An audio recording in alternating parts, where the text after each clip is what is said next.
Hi everyone, welcome back to my channel. It's been a couple weeks since I don't know how long it's been since I made a video, but today's gonna be some pickups. Sorry, it's a mess. It's always a mess. I keep it like that because I like it that way. Listening to some Deftones in the background, so if you hear that, that's why. It's they're CDs, so I was like, why not? So I'm gonna go through some of my favorite pickups I've had recently and just some things I'm really enjoying lately. It's not too much, but I figured I'd start off just strong. But yeah, mature content. Once again, this is adult content. There's like some sexual innuendos, but like they're not overtly like the stuff they're about. It's not for everybody, so I'm gonna age restrict this video. I'm out of breath. But first thing is this skirt I'm wearing. I wear it a lot, but it's just so cute. I'm so glad I got it. It's Heaven by Marc Jacobs, but I got it on Depop. Like a couple of months ago, and I've worn it a lot. I've lost weight, so it fits me better. And to go to bed, I haven't lost weight in a bad way, but like it definitely fits good. Alright, so let's get into it. The first thing is this Mola Lola Heaven Marc Jacobs t-shirt. It's a boxy t-shirt. I don't know where I'm gonna wear this because it's nudity on it. And to be honest, I could probably wear it to like a club or something with friends. But even they have restrictions on nudity, so like I don't know. Might just be a bedtime and like Instagram photo t-shirt, but still it's really cute. The quality's nice. I sized down this because it's a boxy tee, and it says Marc Jacobs by Mola Lola on the back. I used my student discount, so it wasn't that expensive. But yeah, it's really cute. One of my favorite shirts. I hang it up in my room for like decoration because it's more like wall art to me. Even if I can't wear it out, it's good for pictures and just wall art and inspiration. So, as y'all know, there's been a Criterion sale at Barnes & Noble, the DVDs. I picked up a few. Some of these are not Criterion, and some of these are Criterion, so they're 50% off. The first one is a beautiful movie called Crash, 1996. I watched it the other night. It's one of my favorite movies of all time, probably top 10. It combines sex and car crashes and erotomania, and just it's by David Cronenberg, which is one of my favorite directors. It's beautiful. It came out in 1996, as I said. The movie is just very powerful. Like I think they call it symphomaniac, where it's like you're aroused by car crashes, is a specific term for it. Either way, I still really love this movie. It was great. There's a lot of sex scenes, but like there wasn't like too much where I felt like it was repetitive and meaningless. I feel like every scene had a purpose in this, and the movie was insane. I'm happy I had it on DVD. Next DVD is not Criterion. Sean actually got this for me. It's Hellraiser Inferno, which I believe is the 5th one. I should know that because I have Hellraiser tattoo now, but I think this is the 5th one. It's not my favorite, but it's good to have. I have the Hellraiser 6 DVD pack with Hellraiser 1 through 6. Actually, I think it's all 10 on it, or 11, I don't know. It doesn't go up to Judgment, I think. But this is Inferno, which is a great one. I love this one. The next one is Salò, 120 Days of Sodom. This is a very explicit movie. So when I ordered it at Barnes & Noble, they looked at me like I was like insane, but I love this because it's extreme cinema and has a meaning to it behind it. Like, I don't watch extreme movies just to feel like I'm doing something different or like I'm being weird, quirky. I watch them because I feel like there's a deeper meaning behind the mania of sexualness, you know? Like, this is a horror movie. A lot of people don't put it on their list of their favorite movies because it's too disturbing. They rank it out the disturbing film, which to me is like a completely different genre of film, and this is different than disturbing film. This came out in 1976. It's Italian, so I haven't watched this. I watched the full one on my laptop years ago, but I haven't watched it on DVD yet, so I'm excited for that. I got that Criterion too. This I got at Barnes & Noble too. One of my favorite albums, A Tribe Called Quest. It's on the top 100 albums of all best of all time. I didn't word that right, but it's such a good movie. Movie? That'd be interesting if it was a movie. It's a really good album. Me and my dad like listening to it, so I thought when I have my stereo on like this with my DVD player, or CD player, it'd be good to listen to together and just chill out in my room. And this is the Hellraiser 6 collection. Oh, it's just 6, I'm sorry. It ends in, oh no. I don't know what this, I've watched it with my brother, Sean, but like I don't know exactly what movies are on it, but I rewatched it obviously. Hellraiser is my favorite movie of all time, in case you didn't know. I feel like everybody who knows me knows that, so. This is the other movie I got for Criterion Collection, The Last Temptation of Christ. As all of you know, I'm not religious at all, but like I'm fascinated by religion and its concepts. I took a religion and violence course at Ursinus last semester, and it was so interesting to find the correlation between religions and violence and like how it interacts, and like how they're codependent but also like separate entities. This is an interesting take because it's a controversial film. I won't go into it because I don't want to spoil it. I've already seen this, but I haven't opened the DVD up yet. Excited to watch it. With my mom wants to watch it. I haven't watched it with her. It's a long movie though.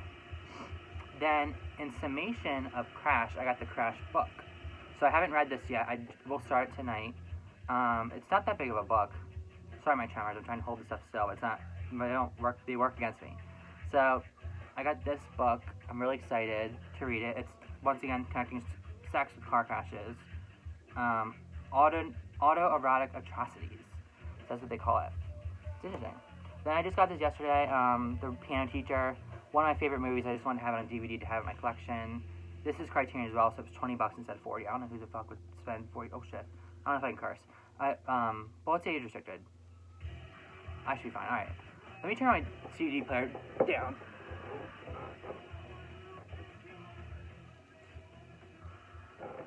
If this gets taken down, you'll know why. So, Piano Teacher is a very sexual movie. It's a tale of Isabelle Huppert.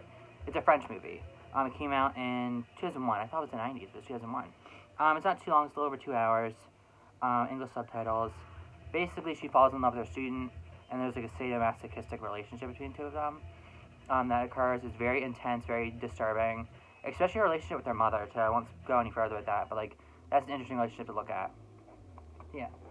And then also, as many of you know, or all of you know, I'm learning Russian and teaching myself Russian.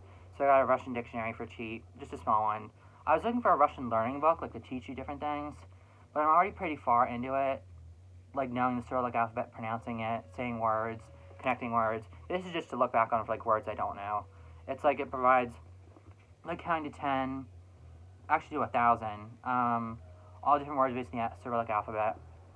So it's good for me to have just to be like if I blank out and I don't know what a word means, I can just look it up. Then, of course, I have the Piano Teacher movie. You know I have to have the book. This is the book. I read the book once already. I was blown away by it. Once again, don't ask for this in the Barnes & Noble store and ask if you're looking for it. Just find it yourself because they'll look at you like you're nuts. But I don't mind, so I asked where it was because I don't feel like looking for stuff that I know where it is. So this book's great. Tells the story of the piano teacher, but in much more raw detail. It's one of my favorite reads. It's not long. It's like 280-ish, 70-ish pages. But I read it once. I'm going to reread it once I'm done Crash. But, yeah, it's a great book. Once again, not for people under, like, 18 or whatever. Most of the stuff I show here is not for people under 18. That's, if you know me, you know that. But, yeah. And this is a photography book. The next 3 are photography books. They're the last 3 things I'll be showing. Sorry if I'm, like, speeding through it. I'm not used to being on camera again. So I'm, like, not used to talking on camera, so I talk really fast. Or, like, I'm not manic, though, which is good. I just enjoy talking with you guys and stuff. So Tulsa, it's the devastating portrait of an American tragedy. I won't show any pictures in it because I don't have a copyright, and plus they're explicit.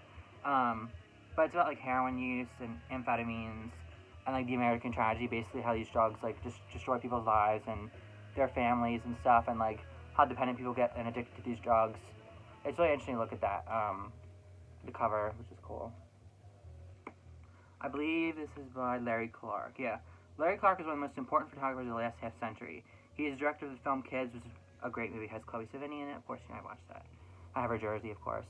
So yeah, Larry Clark. He did he direct Ken Park? I just watched that movie. It was okay. I gave it like 2.5 out of 5 or 2. I don't remember, or maybe I gave it 3. I don't know. It was an okay film. Not my favorite, but I like Larry Clark though. Like Kids was great. I wouldn't recommend it to everybody. It's about the spread of HIV and AIDS among youth in New York City. So my therapist watched it and she was like, I'm surprised you watched that. I was like, me too. So this next one is House of Psychotic Women. It's basically a showcase of movies and pictures of women who are portrayed as psychotic. And as somebody myself who's a man on the psychotic spectrum with like schizoaffective, it's interesting to see like how women are portrayed so much differently than men in being psychotic or having psychosis. Like, people confuse, one thing I hate, I'm just going on a little tangent here. People use the word psychotic when they mean crazy. Psychotic, by definition, means experiencing psychosis. So I, therefore, am experiencing psychosis right now. I always do. Not in the same degree all day, but it goes up and down. So, like, I have psychotic symptoms. But when you call somebody, oh, they're so psychotic, like, you're just devaluing the word and dismissing the struggles of people with psychotic disorders. So I don't like the mixed match of psychotic and crazy. So stop using psychotic when you mean crazy, because they're not the same. Unless you truly believe that psychotic people are crazy, that's an ableist way to think, and you want to keep using it that way. But that was sarcastic of me.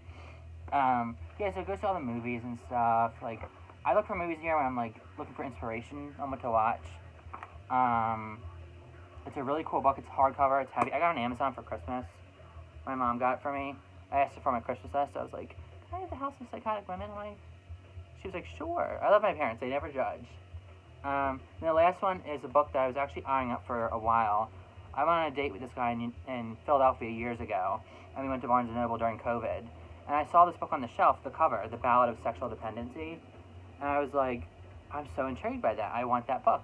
But then I never reached for a grad for it because the date was so horrible. So I thought of the book, and I couldn't remember the title of it, but I remembered the cover. And I explained the cover to the Barnes & Noble worker, and she goes, oh. And she showed it to me, and it was... Barnes & Noble was a little expensive for it, so I put it on my Christmas list on Amazon. So it was much cheaper on Amazon. If you're going to get it on Amazon. It's still hardcover. The photos are great. It's by Nan Golden, who is a great photographer. She's very well known. She has other books too, like she's like Cindy Sherman. Like, she has other books too. But this is just a great one because it shows a lot of details of like sexual dependency and the intricacies of sexual life and like relating to your spouse or your partner or whoever. And like, there's a little bit of drug use. There's also happy moments I like. It's not all dark. Like, there's this picture of this guy with this dog. Like, it's not all bad, you know, because when people think of sexual dependency, they think, oh my god, I don't want to have that. But it's different than that. It's not, like, necessarily 100% negative. There's definitely bright sides to it, which I like Nan Golden for that, because if the book was all negative, kind of like how Tulsa is, that's why it's so short, Tulsa. It's very thin. It's not many pages. It was cheap, too, on Amazon. But Tulsa is short because it's very dark. I think if it was a longer book, I couldn't look at the pictures and the photographs, because I'd be so bogged down. But this one's a mix of everything, like gay culture, lesbian culture, stuff like that.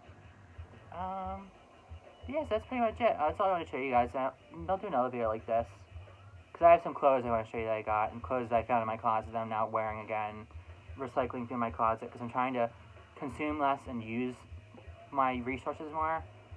It's good for money-wise and just, like, the environment. So, yeah, thanks, guys, for watching, and and I'll be here for the next YouTube video.